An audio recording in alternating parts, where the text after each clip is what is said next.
हमारे बूढ़ा नाच गीत गावे चलतियाँ, हम ही नाचब, बूढ़ा ना नाची हमारे कातियाँ ना नाचब। जड़ा तो है बहुत लेकिन नाचे चलते ही नाच के एक ठो गावे चलतियाँ हैं। पायल की ठोकर साहब कैसे, साहब कैसे, पिया जा बाबी देसवा राहब कैसे। यह गाना गावे चलतियाँ हैं हमारे बूढ़ा गावा। पायल के ठोकर साहब कैसे, साहब कैसे, पिया जा विदेशवा राहब कैसे, पिया जा विदेशवा राहब कैसे। पायल के ठोकर लहब कैसे, पहब कैसे, भैया जा विदेशवा साहब कैसे। पायल के ठोकर साहब कैसे, साहब कैसे, पिया जा विदेशवा राहब कैसे, साहब कैसे।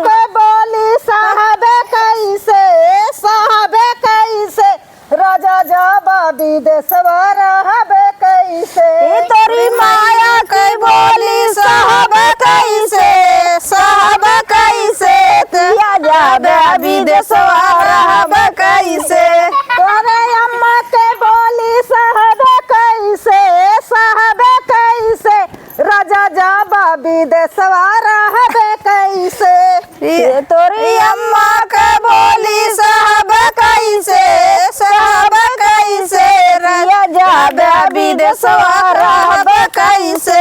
पायल की ठोकर साहब कैसे, साहब कैसे, राजा जा विदेशवा राहब कैसे। पायल की ठोकर साहब कैसे, साहब कैसे, राजा जा विदेशवा राहब कैसे। पायल के ठोकर साहब कैसे, साहब कैसे, राजा जा विदेशवा राहब कैसे।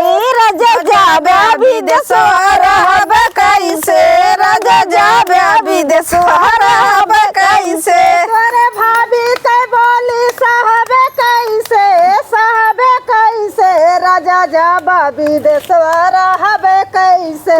तोरी भाभी के बोली साहब कैसे, साहब कैसे, राजा जा विदेशवा राहब कैसे। भाभी के बोली साहब कैसे, साहब कैसे, राजा जा विदेशवा राहब कैसे। भाभी की बोली साहब कैसे, साहब कैसे, राजा जा विदेशवा राहब कैसे।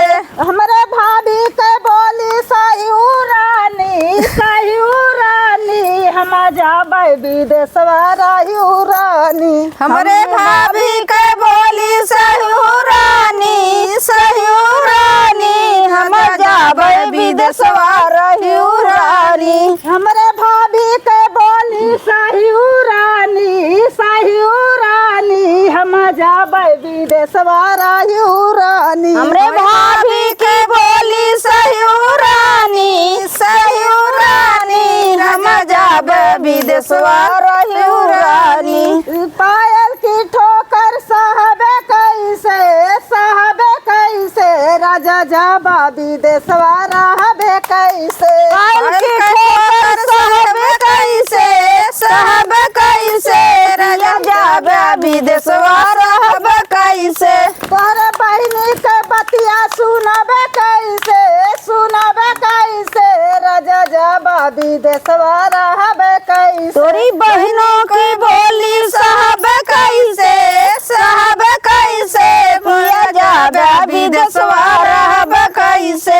हमारे बहिनी का बांधू गठरिया विदा की हो रानी, हम जाबे विदेशवा राहू तू ही रानी। बहिनी का बांधू गठरिया विदा की हो रानी, हम जाबे विदेशवा राहू रानी। हमारे बहिनी का बांधू गठरिया विदा की हो रानी, हम जाबे विदेशवा राहू तू ही रानी। बहिनी का गठरी बांधू रानी, विदा की हो रानी, हम जाबे विदेशवा राहू रानी। पायल की ठोकर साहब कैसे, साहब कैसे, राजा जा विदेशवा राहब कैसे।